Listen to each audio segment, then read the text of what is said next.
Hello dear student, আজকে আমি তোমাদের জন্য প্রেজেন্ট টেন্সের উপরে একটি ভিডিও বানালাম। এই ভিডিওর মধ্যে তোমরা প্রেজেন্ট টেন্স সম্পর্কে পুরোটাই জানতে পারবে। তো প্রথমেই দেখে নেওয়া যাক, প্রেজেন্ট টেন্স হচ্ছে প্রধানত চার প্রকার: present indefinite tense, present continuous, present perfect এবং present perfect continuous tense. Total এই চারটি ভাগ নিয়ে এখন আমি তোমাদের জন্য বিস্তারিত আলোচনা করব। প্রথমেই আমরা প্রেজেন্ট ইনডিফিনাইট টেন্স নিয়ে আলোচনা করব। তো প্রেজেন্ট ইনডিফিনাইট টেন্স কাকে বলে? কোনো কাজ বর্তমানকালে হয়, অভ্যাসগত এবং চিরন্তন সত্য বোঝালে ক্রিয়ার রূপের যে পরিবর্তন হয় তাকে প্রেজেন্ট ইনডেফিনাইট টেন্স বলে। অর্থাৎ বর্তমানকালে কোনো সাধারণ কাজ হয় এমন বোঝালে প্রেজেন্ট ইনডেফিনাইট হবে, বা কোনো অভ্যাসগত কাজ যেটা আমরা প্রতিনিয়ত করে থাকি এমন কিছু বোঝালে প্রেজেন্ট ইনডেফিনাইট টেন্স হবে।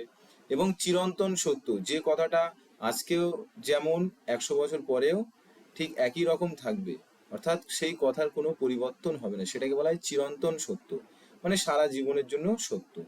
তো এই ধরনের কিছু ভাব, ক্রিয়ার ভাব বোঝানোর জন্য আমরা প্রেজেন্ট ইনডিফিনাইট টেন্স ব্যবহার করব। তো প্রথমেই বাক্য গঠনের নিয়মটা আমরা দেখে নেব। প্রথমেই হলো সাবজেক্ট, তারপরে বসবে ভার্ব, ভার্বের ফার্স্ট ফর্ম বসবে, তারপর অবজেক্ট। আমরা জানি ভার্বের 3টে রূপ হয়, তার মধ্যে প্রথম রূপটা আমাদের এখানে লাগবে। তো কিছু উদাহরণ আমরা দেখে নেব। যেমন, সে প্রতিদিন বিদ্যালয়ে যায়। এটা কিন্তু আমাদের একটা অভ্যাসগত কাজও বলা যেতে পারে, কারণ আমরা প্রতিনিয়ত বিদ্যালয়ে যাই একই সময়ে, আমাদের বিদ্যালয়টা একই সময়ে শুরু হয়। সেক্ষেত্রে আমরা বলতে পারি এই বাক্যটা প্রেজেন্ট ইনডিফিনাইট টেন্সের মধ্যেই পড়ছে। তো এটাকে ট্রান্সলেট করতে গেলে প্রথমে আমরা সাবজেক্ট বসাবো, তারপরে ক্রিয়াপদ খুঁজে অর্থাৎ ভার্ব খুঁজে তার প্রথম রূপটা বসাবো, তারপর অবজেক্ট। তো সেই নিয়ম অনুযায়ী আমরা প্রথমেই সাবজেক্ট কি জানি? সে, অর্থাৎ হি গোজ টু স্কুল। এই যে ভার্ব হলো গো, তার সঙ্গে ইএস যোগ হলো। কেন ইএস যোগ হলো? কারণ সে হলো থার্ড পার্সন এবং সিঙ্গুলার নাম্বার। আমরা জানি থার্ড পার্সন সিঙ্গুলার নাম্বারের ক্ষেত্রে ভার্বের সঙ্গে এস বা ইএস যোগ হয়, সেজন্য এখানে গোজ হলো টু স্কুল এভরিডে, অর্থাৎ সে প্রতিদিন বিদ্যালয়ে যায়। তারপর সূর্য পূর্ব দিকে উদিত হয়। এইটা কিন্তু চিরন্তন সত্য, এটা হলো চিরন্তন সত্য, সারা জীবনের জন্যই সত্য। তো এখানে সাবজেক্ট হচ্ছে সূর্য, অর্থাৎ দি সান। উদিত হয়, এটা হলো ভার্ব রাইজ, তার সঙ্গে যোগ হলো এস, কারণ সূর্যটাও অ্যাকচুয়ালি থার্ড পার্সনের মধ্যেই পড়বে। তারপর উদিত হয় কোথায়? পূর্ব দিকে, in the east. The sun rises in the east, সূর্য পূর্ব দিকে উদিত হয়। পরের উদাহরণ দেখছি, সে বিভিন্ন ধরনের বই পড়ে। এটা একটা অভ্যাসগত কাজের মধ্যেই পড়ে। বিভিন্ন ধরনের বই পড়া অনেকেরই নেশা হয়, সেক্ষেত্রে সেটা তার অভ্যাস বলা যেতে পারে। তো এখানেও প্রথমে সাবজেক্ট হচ্ছে সে, ইংরেজিতে বললে হবে হি। পড়া ইংলিশ আমরা জানি রিড, হি যেহেতু থার্ড পার্সন সিঙ্গুলার নাম্বার, ওই জন্য এখানে এস যুক্ত হয়েছে, হি রিডস। বিভিন্ন ধরনের বই পড়ে, ভ্যারিয়াস কাইন্ডস, অর্থাৎ বিভিন্ন ধরনের, অফ বুকস বই, বিভিন্ন ধরনের বই পড়ে। তারা ফুটবল খেলতে ভালোবাসে। তারা হলো এখানে সাবজেক্ট, অর্থাৎ দে। ভালোবাসে, লাভ। কি করতে? খেলতে। টু প্লে, কি খেলতে? ফুটবল, ওই জন্য ফুটবল হচ্ছে অবজেক্ট, সেটা লাস্টে বসবে। দে লাভ টু প্লে ফুটবল। এরপর আমি ঝগড়া করা পছন্দ করি না। এখানে সাবজেক্ট হলো আমি, ঝগড়া করা ইংলিশ কি? কোয়ারেল। এবার যেহেতু পছন্দ করি না, সেজন্য এখানে আমি don't like, I don't like, আমি পছন্দ করি না, টু কোয়ারেল, ঝগড়া করতে। তাহলে যতগুলো বাক্য আমরা এখানে ট্রান্সলেট করলাম সবটাই কিন্তু এই সাবজেক্ট ভার্ব অবজেক্ট এই নিয়মেই পরপর সাজানো আছে। পরবর্তী টেন্স হলো প্রেজেন্ট কন্টিনিউয়াস টেন্স। কোনো কাজ হচ্ছে বা কোনো ঘটনা ঘটছে এরূপ বোঝাতে এবং নিকটতম ভবিষ্যৎ বোঝাতে ক্রিয়ার রূপের যে পরিবর্তন হয় তাকে প্রেজেন্ট কন্টিনিউয়াস টেন্স বলে। এই যে কোনো কাজ হচ্ছে অর্থাৎ রানিং, কন্টিনিউ চলছে, কোনো ঘটনা কন্টিনিউয়াসলি ঘটছে, এই ধরনের জিনিস, অথবা নিকটতম ভবিষ্যৎ, যার মানে আমি সকালবেলা একটা কথা বলেছিলাম সেটা যদি আমি সন্ধ্যাবেলায় বলি, মানে সন্ধ্যার ক্ষেত্রে, সেটাকে বলা হয় নিকটতম ভবিষ্যৎ, মানে সকাল আর সন্ধ্যার মধ্যে যেটুকুনি তফাৎ, এরকম ক্ষেত্রে, বা আজ আর কালকের মধ্যে, আজকের আর কালকের মধ্যে যে সময়ের ডিফারেন্সটা, সেটাকেও নিকটতম ভবিষ্যৎ বোঝানো হয়। তো এই সমস্ত ক্ষেত্রে ক্রিয়ার রূপের যে পরিবর্তনটা হয় সেটা প্রেজেন্ট কন্টিনিউয়াস টেন্স বলে চিহ্নিত করা হয়। তো এক্ষেত্রে বাক্য গঠনের নিয়ম হচ্ছে প্রথমে সাবজেক্ট, তারপরে সাবজেক্ট অনুযায়ী এম, ইজ অথবা আর বসবে, তারপর বসবে ভার্ব, ভার্বের ফার্স্ট ফর্ম বসবে মানে প্রথম রূপটা, তার সঙ্গে আইএনজি যোগ হবে, একদম লাস্টে অবজেক্ট, এছাড়া আরো কিছু এক্সট্রা শব্দ থাকলে অবজেক্টের পরে লিখে দিতে হবে। তো প্রথম উদাহরণ আমরা দেখছি, তারা ফল খাচ্ছে। এই যে তারা ফল খাচ্ছে, এটা শুনে আমরা বুঝতেই পারছি যে খাওয়াটা রানিং আছে, খাওয়াটা চলছে এখনো, অর্থাৎ কাজটা হচ্ছে, সেই জন্য এটা কি হবে, প্রেজেন্ট কন্টিনিউয়াস টেন্সের মধ্যেই পড়বে। তো এখানে প্রথমে আমাদের নিয়ম হচ্ছে সাবজেক্ট, সাবজেক্ট হলো তারা, ইংলিশে হবে দে। দে যেহেতু অনেকজন, একের বেশি বোঝালে তখন এম, ইজ, আর এর মধ্যে আর বসে, অর্থাৎ প্লুরাল নাম্বারের ক্ষেত্রে সাবজেক্ট যদি প্লুরাল হয় সেক্ষেত্রে আর বসে। এবার খাওয়া ইংলিশ ইট, তার সঙ্গে আইএনজি যোগ হবে নিয়ম অনুসারে। কি খাচ্ছে, ফল, সেটা অবজেক্ট, এই যে ফল খাচ্ছে, একজন লাস্টে বসে যাবে fruits, they are eating fruits, তারা ফল খাচ্ছে।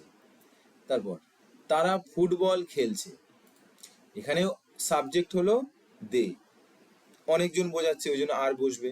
খেলা ইংলিশ প্লে, তার সঙ্গে আইএনজি যোগ হবে। কি খেলছে, ফুটবল, ফুটবলটা হলো অবজেক্ট, একদম শেষে বসে গেল football, object. They are playing football, তারা ফুটবল খেলছে। পরবর্তী উদাহরণ, সূর্য কিরণ দিচ্ছে। এটা আমরা দিনের বেলার কথা বলছি। দিনের বেলা সূর্য যখন প্রতিনিয়ত যখন উদিত হয় অস্ত যাওয়ার আগে পর্যন্ত কিরণ দিতে থাকে। তো এই কথাটা শুনে কি মনে হচ্ছে, সূর্য কিরণ দিচ্ছে, মানে যখন কোনো ব্যক্তি এই কথাটা বলছে তখন অলরেডি সে সূর্যের থেকে কিরণ পাচ্ছে এবং সূর্য তখনও দিতে থাকছে, দিতে থেমে যায়নি। কারণ অনেক সময় আকাশ মেঘলা করলেও সূর্যের কিরণটা আমাদের কাছে এসে পৌঁছায় না। তো এখানে সাবজেক্ট হচ্ছে দি সান, অর্থাৎ সূর্য, একটাই, ওই জন্য ইজ বসবে। সিঙ্গুলার নাম্বারের ক্ষেত্রে ইজ বসে। কিরণ দেয়া ইংলিশ হলো সাইন, তার সঙ্গে আইএনজি যোগ হবে, এখানে অবজেক্ট আর তেমন কিছু নেই। তারপর আমার বাবা একটি খবরের কাগজ পড়ছে, এখানে সাবজেক্ট হচ্ছে মাই ফাদার। তো প্রথমেই বসলো মাই ফাদার, অর্থাৎ আমার বাবা, যেহেতু একজনের কথাই বলা হচ্ছে এখানে সেই জন্য ইজ বসবে। এই যে কাগজ পড়ছে, অর্থাৎ পড়া ইংলিশ হলো রিড, নিয়ম অনুসারে তার সঙ্গে আইএনজি যোগ হবে। এরপর অবজেক্ট, কি পড়ছে, একটি খবরের কাগজ, অর্থাৎ এ নিউজ পেপার। পরবর্তী উদাহরণ, আজ রাতে আমাদের একটি পার্টি আছে। এটা হচ্ছে নিকটতম ভবিষ্যৎ, কেউ সকালে কথাটা বলছে বা কেউ ধরো দুপুরেও কথাটা বলছে, সেক্ষেত্রে কি হবে, মানে রাত্রে কোনো কিছু থাকলে আমরা যদি দুপুরে বা সকালে বলি তখন সেটাকে বলা হবে নিকটতম ভবিষ্যৎ। তো আজ রাতে আমাদের একটি পার্টি আছে, তো এখানে পার্টিটা কাদের আছে, আমাদের, সেজন্য সাবজেক্ট হচ্ছে আমাদের। তাহলে আমাদের বলতে এখানে উই বসবে, আর অনেকজন বোঝাচ্ছে ওই জন্য আর বসবে। We are having a party tonight, অর্থাৎ আজ রাতে আমাদের একটি পার্টি আছে। এই হলো প্রেজেন্ট কন্টিনিউয়াস টেন্স। আরো অনেক উদাহরণ তোমাদেরকে করতে হবে, তারপরেই তোমরা আস্তে আস্তে শিখে যাবে। যদি কোনো অসুবিধা হয় কমেন্ট বক্সের মধ্যে অবশ্যই জানাবে। এরপর প্রেজেন্ট পারফেক্ট টেন্স,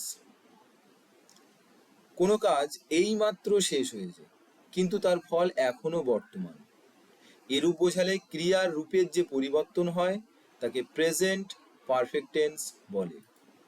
এক্ষেত্রে বাক্য গঠনের নিয়ম হচ্ছে সাবজেক্ট বসবে প্রথমে, তারপর সাবজেক্ট অনুযায়ী হ্যাভ অথবা হ্যাজ বসবে, তারপর ভার্বের থার্ড ফর্ম বসবে প্লাস অবজেক্ট। এবার সাবজেক্টের পরে হ্যাভ হ্যাজ কিভাবে আমরা দেখব, সাধারণত ফার্স্ট পার্সন এবং সেকেন্ড পার্সনের ক্ষেত্রে হ্যাভ বসে, আর থার্ড পার্সনের ক্ষেত্রে হ্যাজ বসে। এটা আমাদের মনে রাখতে হবে হ্যাভ হ্যাজ কোথায় বসে। তো প্রথম উদাহরণ হলো, সে তার বন্ধুকে একটাই চিঠি লিখেছে। এই যে চিঠি লিখেছে, তার মানে চিঠিটা বন্ধুটার কাছে জাস্ট চলে গেছে, বা চিঠিটা পোস্ট অফিসের মাধ্যমে সাধারণত যায়, বা চিঠিটা যাচ্ছে এখনো গিয়ে পৌঁছায়নি। সেই ক্ষেত্রে ওই কথাটা কেউ একজন বলছে যে সে তার বন্ধুকে একটি চিঠি লিখেছে, তাহলে এটা হবে প্রেজেন্ট পারফেক্ট টেন্স। এখানে সাবজেক্ট হচ্ছে সে, সেজন্য বসবে হি। হি যেহেতু থার্ড পার্সন, সেজন্য এখানে হ্যাজ বসবে। তারপরে নিয়মে আমরা জানি ভার্বের 3 নাম্বার রূপ বসে, সেজন্য এখানে রাইট তার 3 নাম্বার রূপ হবে রিটেন। কি লিখছে, সেটা হলো অবজেক্ট, একটি চিঠি। অবজেক্ট বসলো এ লেটার, আর বাদ বাকি যা থাকে সেটা লাস্টে লিখে দিতে হয়, টু হার ফ্রেন্ড, তার বন্ধুকে। He has written a letter to her friend, সে তার বন্ধুকে একটা চিঠি লিখছে। পরের বাক্য, আমি অঙ্কটি বুঝতে পেরেছি। তাহলে অঙ্কটা জাস্ট করানো হয়েছে, এবং যাদেরকে করানো হয়েছে তারা বুঝতে পেরেছে, এখনো ভুলে যায়নি কেমন ভাবে অঙ্কটি হয়েছে। সেজন্য এটাও কোন টেন্সে হবে, প্রেজেন্ট পারফেক্ট টেন্স। যদি অঙ্কটা বুঝতে পেরে আবার ভুলেও যায় পরে, তাহলে সেক্ষেত্রে কিন্তু প্রেজেন্ট পারফেক্ট টেন্স হয় না। এখানে যেহেতু বলছে আমি অঙ্কটা বুঝতে পেরেছি, মানে তখনও তার মাথাতে অঙ্কটা আছে, সেই জন্য এটা প্রেজেন্ট পারফেক্ট টেন্সের মধ্যেই পড়বে। তো এখানে সাবজেক্ট আমি, প্রথমে আই বসলো, আয়ের পরে সবসময় হ্যাভ বসে। এবার বুঝতে পারা হচ্ছে আন্ডারস্ট্যান্ড, 3 নাম্বার ফর্মে নিলে আন্ডারস্টুড। কি বুঝতে পেরেছি, অঙ্কটি, এটা হলো অবজেক্ট, দি ম্যাথামেটিক্স। তারপর সে শ্রেণীকক্ষে একটি গান গেয়েছে, মানে গানটা গাওয়া শেষ হয়েছে, আর কিছু মানুষ বলা কওয়া করেছে, বা কেউ কাউকে বলছে যারা ওখানে উপস্থিত ছিল না, যে সে শ্রেণীকক্ষে একটি গান গেয়েছে। তো সে অর্থাৎ সি এর পরে যেহেতু এটা থার্ড পার্সন, হ্যাজ বসবে। গান গাওয়া ইংরেজি হলো সিং, যেহেতু আমাদের ভার্বের 3 নাম্বার রূপ দরকার, সিং এর 3 নাম্বার হয় সাং। কি গেয়েছে, একটি গান, এ সং। কোথায় গিয়েছে, ইন দ্য ক্লাসরুম, শ্রেণীকক্ষে। She has sang a song in the classroom. আমি জল পান করেছি। তাহলে কেউ জলটা এইমাত্র খেয়েছে, তাকে যদি আবার বলা হয় জল খাওয়ার জন্য, সে তখন কি বলবে, আমি জল খেয়েছি বা জল পান করেছি। অর্থাৎ জলটা যে খেয়েছে তখনও তার দ্বিতীয়বার আর পিপাসা পায়নি, অর্থাৎ জল খাওয়ার ফলটা তার এখনো বর্তমান আছে, সেই জন্য এটা হবে প্রেজেন্ট পারফেক্ট টেন্স। তো আই হ্যাভ ড্রাঙ্ক ওয়াটার, প্রথমে সাবজেক্ট, আয়ের পরে সবসময় হ্যাভ বসে। ড্রিঙ্ক মানে পান করা, তার 3 নাম্বার হয় ড্রাঙ্ক। কি পান করেছে সেটাই অবজেক্ট, সেটা হলো ওয়াটার অর্থাৎ জল। আমরা ইংরেজি বলা শিখেছি, অর্থাৎ ইংরেজি সে শিখেছে এবং বলতেও পারছে। যে কথাটা বলছে, অর্থাৎ আমরা বলছি, মানে এখানে আমরা বলতে যারা ওখানে উপস্থিত তারাই কথাটা বলছে, আমরা ইংরেজি বলা শিখেছি, মানে তারা ইংরেজি বলা শিখেছে এবং বলতেও পারছে, এরকম পরিস্থিতিতে তারা এই ধরনের কথাটা বলবে। তো সেক্ষেত্রে সাবজেক্ট হবে উই, এর পরে হ্যাভ বসে, সবসময় হ্যাভ বসে উই এর পরে, আয়ের পরেও সবসময় হ্যাভ বসে, এগুলো মনে রাখতে হবে। তারপরে লার্ন মানে শেখা, এর 3 নাম্বার রূপ হবে লার্ন। স্পিক ইংলিশ অর্থাৎ ইংরেজি বলা, we have learn speak English, আমরা ইংরেজি বলা শিখেছি। এরপর প্রেজেন্ট পারফেক্ট কন্টিনিউয়াস টেন্স, কোনো কাজ অতীতকালে শুরু হয়েছিল কিন্তু এখনো চলছে, এরূপ বোঝালে ক্রিয়ার রূপের যে পরিবর্তন হয় তাকে প্রেজেন্ট পারফেক্ট কন্টিনিউয়াস টেন্স বলে। অর্থাৎ অতীতে শুরু হয়েছিল, বর্তমানেও কাজটি চলছে, শেষ হয়নি, এই ধরনের বাক্যের ক্ষেত্রে আমরা প্রেজেন্ট পারফেক্ট কন্টিনিউয়াস টেন্স ব্যবহার করব। তো এক্ষেত্রে বাক্য গঠনের নিয়ম হলো, প্রথমে সাবজেক্ট বসবে, তারপরে হ্যাভ বিন অথবা হ্যাজ বিন, সাবজেক্ট অনুযায়ী আমাদের সেটা নির্ধারণ করতে হবে। তারপর ভার্ব, তার প্রথম রূপটাই বসবে, তার সঙ্গে আইএনজি যোগ হবে। এবার সিন্স অথবা ফর, দুটোর মধ্যে যে কোনো একটা বসবে, প্লাস অবজেক্ট। প্রথম উদাহরণ আমরা দেখতে পাচ্ছি, সকাল থেকে বৃষ্টি হচ্ছে। অর্থাৎ বৃষ্টি সকালে শুরু হয়েছিল, বিকালের দিকেও কেউ এই কথাটা বলতে পারে, রাতেও বলতে পারে। কেউ রাতে বলছে যে সকাল থেকে বৃষ্টি হচ্ছে, মানে বৃষ্টিটা সকালে শুরু হয়েছিল সেটা অতীত, রাতে এখনো হচ্ছে এটা বর্তমান, বৃষ্টিটা কিন্তু থেমে যায়নি, সেজন্য এটা প্রেজেন্ট পারফেক্ট কন্টিনিউয়াস টেন্সের মধ্যে পড়বে। এখানে সাবজেক্ট নেই, সেই জন্য ইট বসবে, আর ইটের পরে সবসময় হ্যাজ বসে। It has been raining, rain মানে বৃষ্টি হওয়া, নিয়ম অনুযায়ী তার সঙ্গে আইএনজি যোগ হবে, রেইনিং। এবার সিন্স আর ফরের মধ্যে একটা বসবে, সিন্স মর্নিং। যখন অনেক আগের সময়কে বোঝানো হয়, অনেক আগের সময় থেকে কাজটা শুরু হয়েছে এখনো হচ্ছে, সেই ক্ষেত্রে সিন্স বসে। আর যদি 2 ঘন্টা 3 ঘন্টা 4 ঘন্টার জন্য নির্দিষ্ট করে কিছু বলা থাকে, তখন আমরা ফর ব্যবহার করব। তাহলে it has been raining since morning, সকাল থেকে বৃষ্টি হচ্ছে। এরপর আমি 2 ঘন্টা ধরে গল্পের বই পড়ছি, অর্থাৎ 2 ঘন্টা আগে পড়া শুরু করেছিলাম, এখনো বইটা পড়ছি, অর্থাৎ অতীতে কাজটা শুরু হয়েছিল, এখনো কাজটা চলছে, সেই জন্য এটা প্রেজেন্ট পারফেক্ট কন্টিনিউয়াস টেন্সের মধ্যেই পড়বে। তো নিয়ম অনুযায়ী প্রথমে সাবজেক্ট হয়, আই বসলো, আয়ের পরে হ্যাভ বিন বসবে। রিড মানে পড়া, নিয়ম অনুযায়ী ভার্বের সঙ্গে আইএনজি, সেই জন্য রিডিং হয়ে গেল। স্টোরি বুক, কি পড়ছে? স্টোরি বুক, ফর 2 আওয়ার্স, 2 ঘন্টার জন্য বা 2 ঘন্টা ধরে। I have been reading story books for 2 hours, আমি 2 ঘন্টা যাবত বা 2 ঘন্টা ধরে গল্পের বই পড়ছি। এরপর সে 2005 সাল থেকে এখানে থাকে, অর্থাৎ বর্তমানে এখন 2024 সাল, 2005 সাল অনেক অতীত, সেই অতীতকালে থেকে এখানে বসবাস শুরু করেছিল, এখনো বসবাস করছে, সেই জন্য এটাও প্রেজেন্ট পারফেক্ট কন্টিনিউয়াস টেন্সের আন্ডারেই পড়ছে। তাহলে এখানে সাবজেক্ট হলো সে, অর্থাৎ হি, হি এর পরে হ্যাজ বিন বসে, যেহেতু হি এর পরে সবসময় হ্যাজ বসে, আর তার সঙ্গে বিন যোগ হবে, হি হ্যাজ বিন। এই যে বসবাস করা বা থাকা ইংলিশ হলে স্টে, তার সঙ্গে হবে আইএনজি, নিয়ম অনুযায়ী ভার্বের সঙ্গে আইএনজি হয়। তাহলে he has been staying here, সে এখানে থাকছে, কত থেকে? 2005 সাল থেকে, সিন্স 2005, যেহেতু এটা অনেক আগের সময়, অনেক অতীতের সময়কে বোঝানো হচ্ছে, সেই জন্য এখানে সিন্স হবে।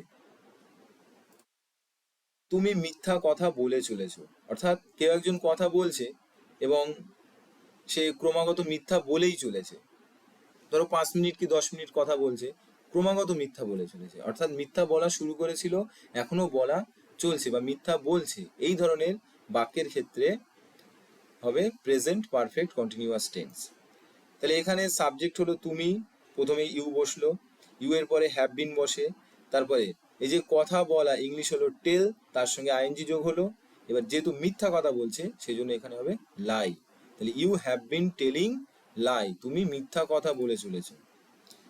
তারা অনেক টাকা খরচ করছে, মনে করো কোনো একটা বাড়ি তৈরি হচ্ছে 2 বছর ধরে, বাড়িটাতে প্রচুর খরচ করছে, অর্থাৎ বাড়িটা 2 বছর আগে শুরু হয়েছিল করা, এখনো বাড়িতে কাজ চলছে, অর্থাৎ টাকা খরচ হয়েই চলেছে এবং অনেক টাকা, সেই ক্ষেত্রে এই কথাটা অনেক মানুষ বলে থাকে, তারা অনেক টাকা খরচ করছে। তাহলে এটাও সেই অনেক আগে টাকা খরচ করা শুরু হয়েছিল এবং এখনো খরচ করে চলেছে, সেই জন্য এটাও প্রেজেন্ট পারফেক্ট কন্টিনিউয়াস টেন্সের মধ্যেই পড়বে।